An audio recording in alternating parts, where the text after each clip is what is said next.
Welcome back to our series on probability theory. I'm Mark Ledbetter. This is lecture video 40, part A. We are discussing the bivariate normal distribution. So, previously, we have introduced the joint PDF of X and Y, and I've given that here, and,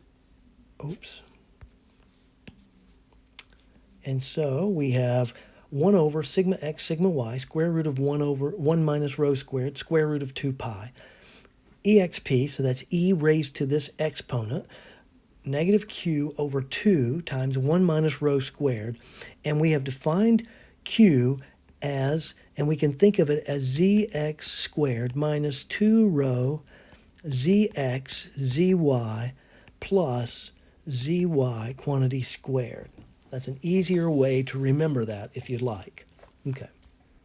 Of course, you're welcome to use your notes on tests and homework problems. So, but if you're trying to do something where you don't want to keep looking at your notes, this is a handier way of remembering it. So far, so we've covered the marginal and the conditional distributions. And today in this video, we're going to look at the properties and maybe some correlation and independence theorems. Okay, or theorem.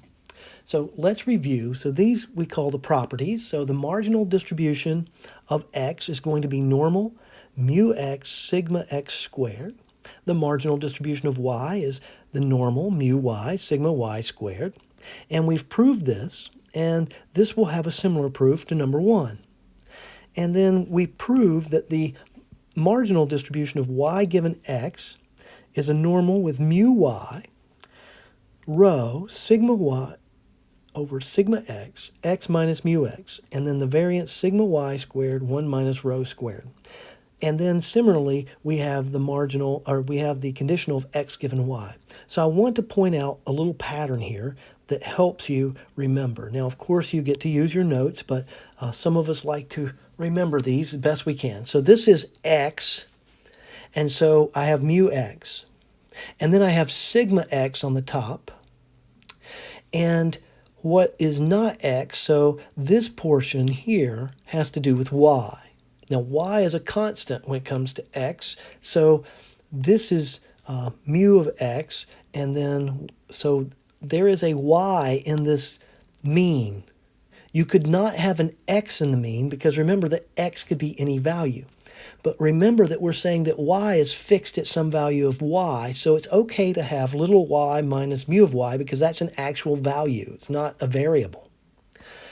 So this second part cannot have anything to do with x. It has to be the opposite. So if this is x, this has to be y. If this is y, this has to be x.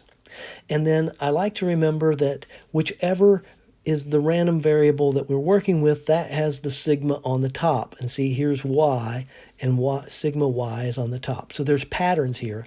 And then this has to do with x only, and then the rho, 1 minus rho squared. And this has to do with y only, and 1 minus rho squared. And that makes sense that we could have this constant here, but we have, and yes, this is a constant, but we have this here, and yes, rho is a function of both x and y, but what is showing up is only a function of x. The sigma x squared is a function of x only, and sigma y squared down here is a function of y only. Okay, so that is what we have covered so far. Although I haven't done all 4 of these proofs, I've done 2 of them, and the other 2 are extremely similar. So I'll leave those for you to do. Now, the correlation of x and y is rho. Let's prove this. Okay? So we're going to prove this, and we're using the properties that we've learned before about the from the conditional distributions. So remember that we have E of E, the expected value of the expected value of xy given y. Now, what we're doing here, I need to explain this. Remember that y is a constant in this case. We're going to first consider it as a constant. So it's a fixed value. And so the expected value of the expected value of x times y is a constant. It can pull out. And so since y is fixed here, since y is fixed, x is the random variable. So this has to be with respect to x because y is fixed. So I can take this y and I can pull it out here. And after I get finished taking the expectation of x, remember to take the expectation with respect to x means that I sum over all of the x's, and so they disappear. And so the only thing that would be left are y's. So this second one has to be with respect to y. All right? So I don't have to put those subscripts there. You're welcome to if you like, but I don't have to. And so I haven't. And so what I did was since y is a constant, I could pull y out of that expectation, constant times the expected value. And so then I have the expected value of x given y. I come up here to my distribution x given y, and here is the mean of x given y. And so this is the expected value of x given y. It's the mean of the conditional. And so I have plugged in this value here. So I've got y times mu x plus rho sigma x over sigma y, y minus mu of y. And again, I said that was from number 3 up here. Okay? And so I have this. Now, the expected, so I can multiply y through here. Okay? And so what I get is I get e of y mu of y plus rho sigma x sigma y y squared minus y mu of y. Okay? All of that. And so when I look at this, this is a constant.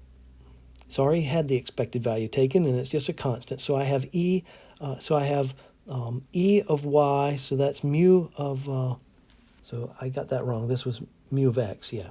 So I've got e of y, mu of x. So I've got mu of x, e of y. And then I have rho, and these are constants, so they can come out in front. So when I distribute this expectation to each of these are constants, so they can come out in front of the expectation, and I'm left with the expected value of just those items that have y in it. So y squared minus mu y times y.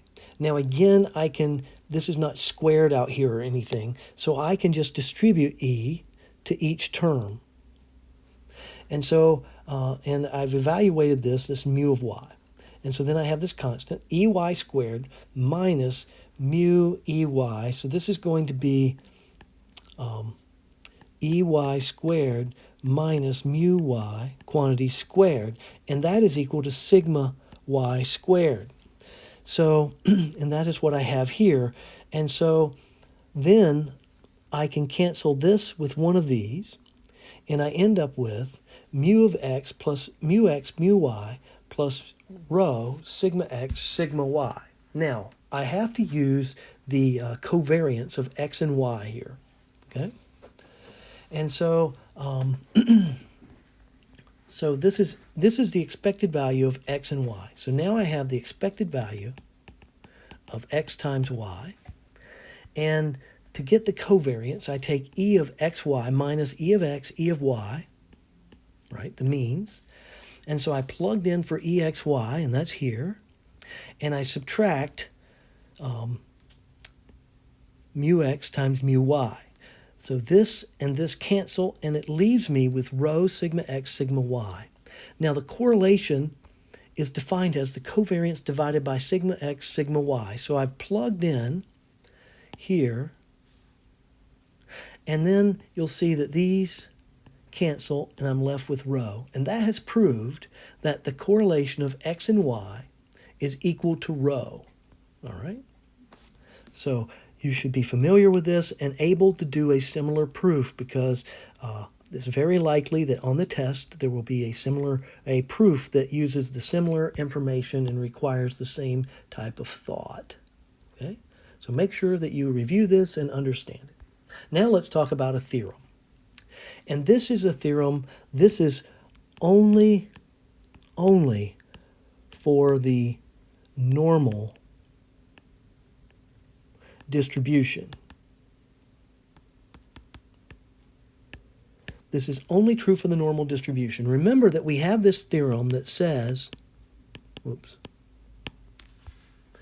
if x and y are independent, then that implies that a rho of x, y equals 0.